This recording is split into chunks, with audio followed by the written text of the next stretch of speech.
Welcome to our channel. Today we how to authenticate to Okta for single sign-on to your VPS, complete guide step by step clearly.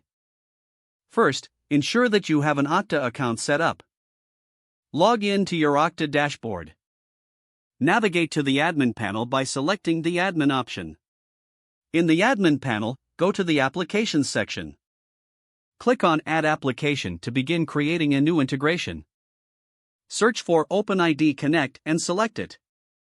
Choose a suitable name for your application.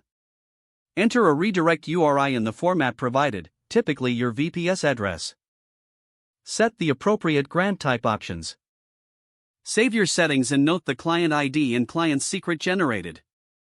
Now, move to your VPS for configuration. Install the necessary dependencies for OpenID Connect. Use your terminal to install the Okta SDK relevant for your VPS environment. Once installed, create a configuration file. In the configuration file, input the Okta domain, client ID, and client secret. Define the redirect URI to match what you set in the Okta admin panel. Next, implement the authentication flow in your application code.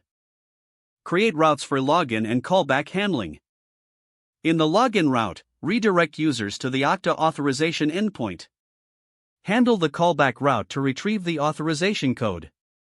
Exchange the code for an access token using the Okta token endpoint. Upon successful retrieval of the token, store it securely. Finally, test the entire flow by accessing your application. Make sure to confirm that you can log in using your Okta credentials. Review logs for any errors and troubleshoot as necessary. Your VPS should now be successfully set up for single sign-on using Okta. If the page does not load, refresh the browser or try again in a private or incognito window. Make sure you are using the correct email address, then retype it carefully to avoid small typos.